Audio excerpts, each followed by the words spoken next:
இலங்கை சிறையில் உள்ள தமிழக மீனவர்களை ஓரிரு நாட்களில் விடுவிக்க நடவடிக்கை எடுக்கப்பட்டு வருவதாக இலங்கை அரசு தெரிவித்துள்ளது. இந்திய இலங்கை மீனவ பிரச்சினை தொடர்பாக இரு நாட்டு அமைச்சர்கள் அளவிலான பேச்சுவார்த்தை கொழும்புவில் நடைபெற்றது. இதில் மத்திய வேளாண் அமைச்சர் ராதா மோகன் சிங், இலங்கை மீன்வளத்துறை அமைச்சர் மஹிந்த அமரவீரா ஆகியோர் பங்கேற்றனர். பேச்சுவார்த்தை முடிவில் இலங்கை சிறையில் உள்ள தமிழக மீனவர்களை ஓரிரு தினங்களில் விடுவிக்க நடவடிக்கை எடுக்கப்பட்டு வருவதாகவும், படகுகளை விடுவிப்பது தொடர்பாக பரிசீலிக்கப்படும் என்றும் இலங்கை தரப்பில் தெரிவிக்கப்பட்டுள்ளது. மேலும் எல்லை தாண்டும் இரு நாட்டு மீனவர்களை உடல் ரீதியாக துன்புறுத்தக்கூடாது என்று இரு நாட்டு கடலோர பாதுகாப்பு படை முடிவு எடுத்துள்ளதாக இந்த பேச்சுவார்த்தையின் பொழுது தெரிவிக்கப்பட்டுள்ளதாக தகவல்கள் தெரிவிக்கின்றன. சிறைபிடிக்கப்பட்ட தமிழக மீனவர்கள் விடுவிக்கப்படுவார்கள் என்று அறிவித்துள்ள அதே வேளையில் படகுகளை விடுவிக்க பரிசீலனை செய்யப்படும் என்ற அறிவிப்பு தங்களுக்கு ஏமாற்றம் அளிப்பதாக ராமேஸ்வரம் மீனவர்கள் தெரிவித்துள்ளனர்.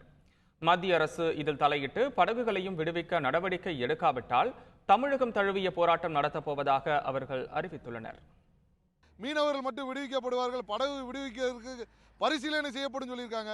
எங்களுக்கு மிகுந்த வேதனையாக இருக்குது. ஏன்னா ஒரு படகை நம்பி பலதரப்பட்ட குடும்பங்கள் 25க்கும் மேற்பட்ட குடும்பங்கள் வாழ்வாதாரம் இழந்து கஷ்டப்படுறாங்க. உடனே மத்திய அரசாங்கம் இந்த மழை காலத்துக்கு முன்னாடி எங்கள் படகுகளை மீட்டு கொடுக்கணும். அப்படி மீட்டு கொடுக்க தவறுனா எங்கள் படகுகளுக்கு தகுந்த இழப்பீடு வழங்கணும். பாரம்பரிய இடத்துல மீன் பிடிக்கிற உரிமை வேணும்.